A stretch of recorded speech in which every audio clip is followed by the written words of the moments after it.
berdasarkan fakta, tindakan, dan ucapan buat pleret, maka yang bersangkutan harus diberi gibu sebagai sanksi yang melanggar norma untuk salam bibi dan salah kana dalam bahasa adat. Assalamualaikum warahmatullahi wabarakatuh. Bismillahi alhamdulillah wassalatu wassalamu ala rasulillah amma ba'du. Selamat berjumpa kembali di AJ Dakwah TV. Semoga kita semua senantiasa diberikan kesehatan dan keberkahan oleh Allah subhanahu wa ta'ala. Amin ya Allahu ya Rabbal alamin. Di video kali ini kita akan membahas tentang Sidang Majelis Adat Palu, Sulawesi Tengah yang telah menjatuhkan hukuman dan sanksi kepada Gus Fuad Pleret atas penghinaannya kepada Habib Idrus bin Salim Al-Jupri. Dewa Majelis Wali Adat Kota Patonggota Palu mengadili perkara telah menjatuhkan putusan dengan perkara salam bibi dan salah kana. Sidang Majelis Adat Palu ini kemudian memberikan hukuman dan sanksi kepada Gus Fuad Berdasarkan fakta, tindakan, dan ucapan buat pleret, maka yang bersangkutan harus diberi gibu sebagai sanksi yang melanggar norma untuk salam bibi dan salah kana dalam bahasa adat dengan kategori wayam baso, salam bibi, salah kana.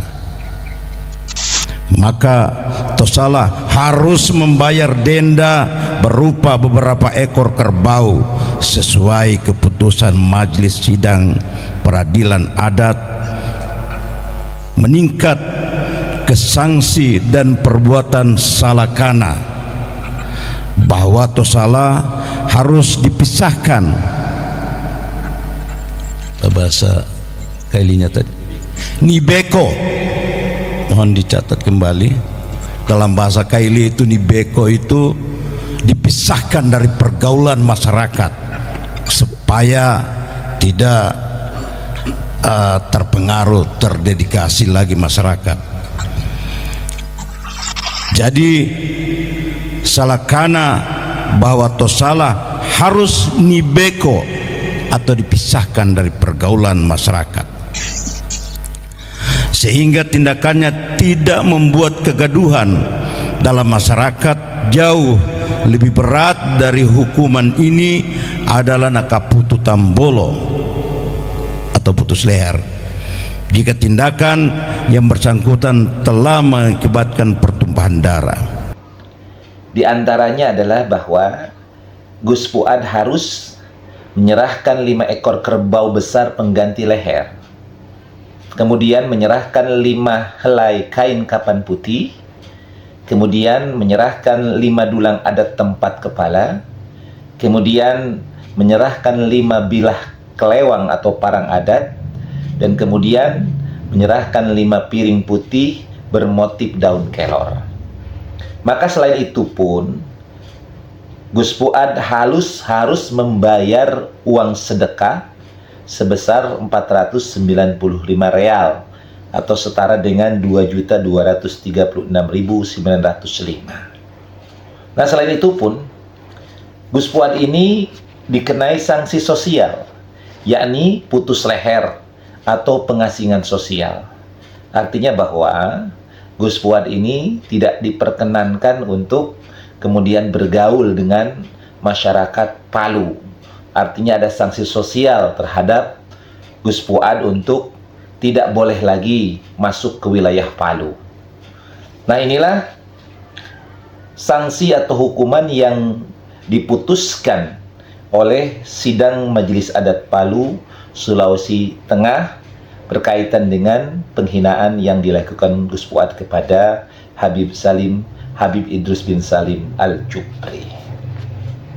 Maka ada beberapa hal yang bisa kita analisa.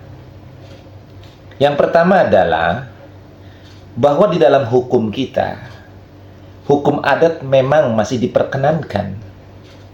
Tetapi tentunya hukum adat ini tidak boleh bertentangan dengan Undang-Undang Dasar 1945 dan tidak boleh bertentangan dengan hukum-hukum yang di atasnya tentunya.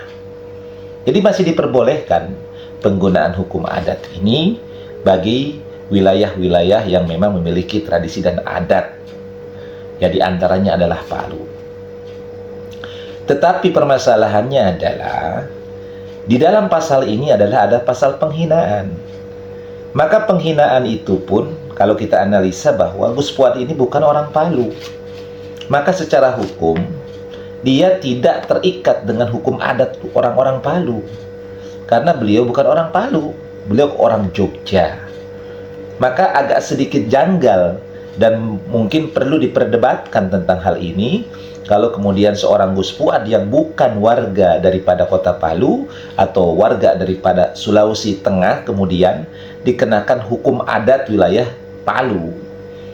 Karena kalau kita pahami, hukum adat ini biasanya mengikat orang-orang yang ada di wilayah adat itu sendiri, tidak kemudian di luar daripada wilayah adat itu sendiri.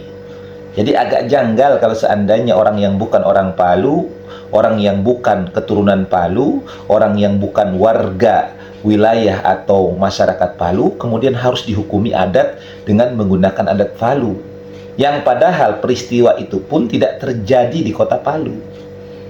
Jadi podcastnya Gus Fuad ini atau tempat kejadian perkara daripada penghinaan ini itu bukan di kota Palu, tetapi ada di Yogyakarta, di rumah kediamannya daripada Gus Fuad.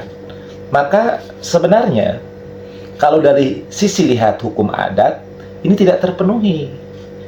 Ya kecuali kalau misalnya mungkin Gus Fuad itu dia saat itu tinggal di kota Palu, berada di wilayah kota Palu, maka bisa jadi tradisi yang di sana atau adat-adat kebiasaannya itu harus mengikat. Ada pepatah mengatakan, di mana bumi dipijak, di situ langit dijunjung.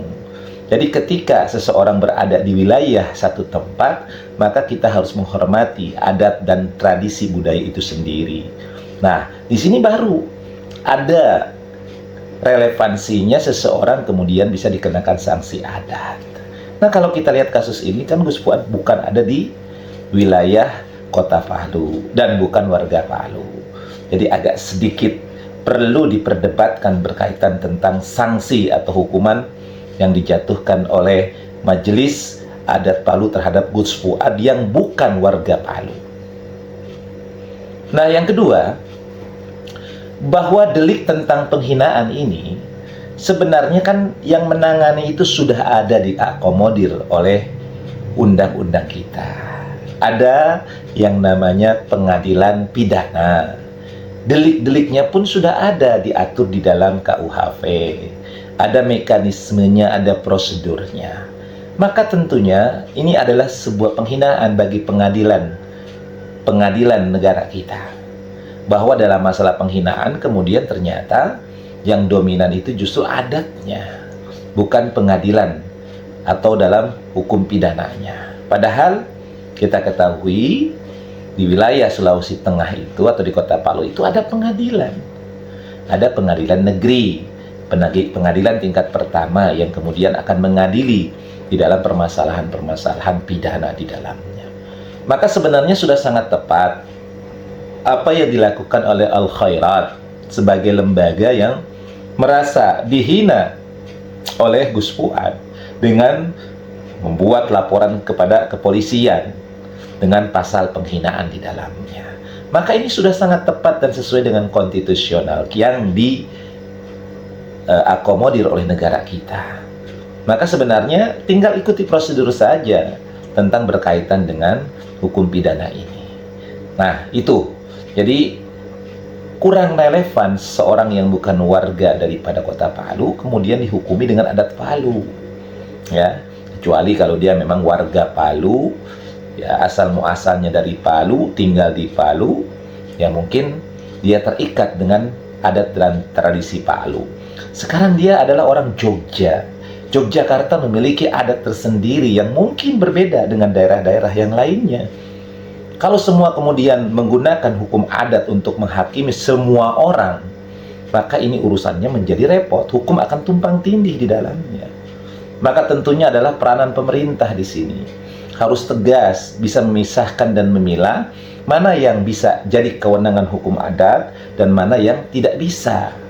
Ya, nah ini harus segera pemerintah meluruskan. Para pakar hukum, ya, hukum pidana ini pun harus turun berbicara, speak up, menjelaskan tentang sebenarnya di mana ruang lingkup hukum adat itu berlaku, objeknya kah atau tempat kejadiannya perkara kah.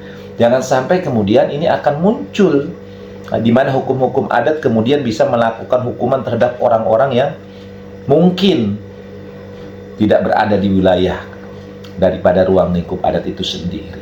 Jadi sekali lagi, kita harus kaji kembali kemudian bagaimana sebenarnya kedudukan permasalahan tentang penetapan hukum ini. Apakah sudah benar, apakah dibenarkan hukum adat kemudian memberikan hukuman dan sanksi kepada orang yang bukan warga masyarakat adat itu sendiri. Lalu kemudian tentunya adalah bahwa pengadilan negeri adalah pengadilan yang sudah ditetapkan oleh negara sebagai tempat mengadukan masalah-masalah pidana.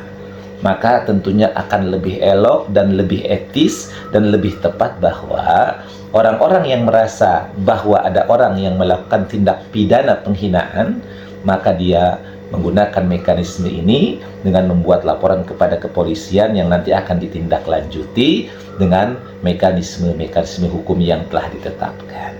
Mudah-mudahan ini bisa menjadi pencerahan dan pembelajaran untuk kita, agar kita kemudian tidak melakukan perbuatan-perbuatan yang perbuatan itu justru melanggar daripada konstitusional yang sudah disepakati dalam kehidupan berbangsa dan bernegara. Mudah-mudahan bermanfaat. Allahumma fiqh ila aqwamit thoriq. Assalamualaikum warahmatullahi wabarakatuh.